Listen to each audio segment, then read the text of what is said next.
তারেক বিন জিয়াদ, তার নেতৃত্বে মুসলমানেরা চলে গেলেন মধ্য আফ্রিকার মরক্কো থেকে, মধ্যপ্রাচ্যের মরক্কো থেকে তারা পাড়ি জমালেন, পালতোলা নৌকায় করে পাড়ি জমালেন ভূমধ্য সাগর, মেডিটেরিয়ান সি। ভূমধ্য সাগর পাড়ি দিয়ে দিনের পর দিন বহু কষ্ট করে পরিশ্রম করে খেয়ে না খেয়ে জিব্রাল্টার প্রণালীর মধ্য দিয়ে স্পেনের তটরেখায় গিয়ে তারা ভিড়লেন। কুলে উঠে তারেক বিন জিয়াদ, উমাইয়াদের সেনাপতি, কুলে উঠে বললেন, আমার সাথীরা, যেসব জাহাজে এবার আমরা এলাম জাহাজগুলি টেনে কুলে উঠাও। জাহাজগুলি কুলে উঠানো হলো। তিনি বললেন, এই জাহাজগুলিকে অগ্নিসংযোগ করো। জাহাজগুলি পোড়াই দিল। আসছে কি মামু বাড়ি? বুঝেন না কথা? শ্বশুর বাড়ি? কোথায় আসছে? কাফেরদের দেশে এসছে, যেখানে মানবতার উপরে জুলম চলছে। সেই দেশে এসেছে ইনসাফ কায়েম করার জন্য, কোরআনের রাজ কায়েম করার জন্য।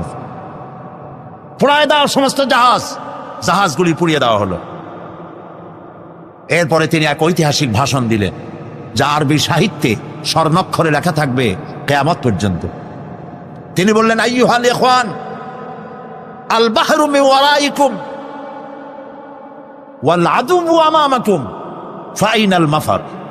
হে আমার সাথীরা, পিছনে তোমাদের ক্ষুধার্ত সমুদ্র আর সামনে রডারিকের দুর্ধর্ষ বাহিনী। কি করবা? জাহাজগুলো পুড়িয়ে দিয়েছি।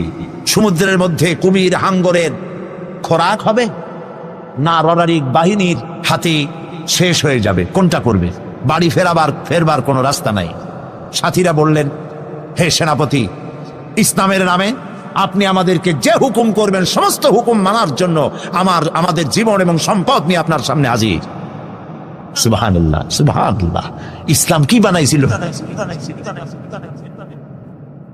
তারেক বিন জিয়াদ লড়াই করলেন এবং অল্প দিনের ভিতরে এই লড়াইয়ে গোটা স্পেন দখল করে ফেললো মুসলমানেরা। আলহামদুলিল্লাহ।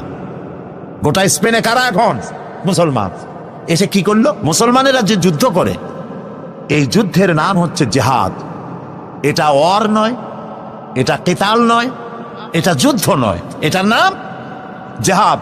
মুসলমানেরা যে জিহাদ করে এজন্য নয় যে পরের দেশ দখল করে নিজের প্রভুত্ব কায়েম করা, এটা নয়, বরং জিহাদের মাধ্যমে দেশ দখল করে আল্লাহর খেলাফত কায়েম করা। পুরা স্পেন দখল করল। এবছর স্পেনে আমার দাওয়াত ছিল। মুসলমানদের পরাজয়ের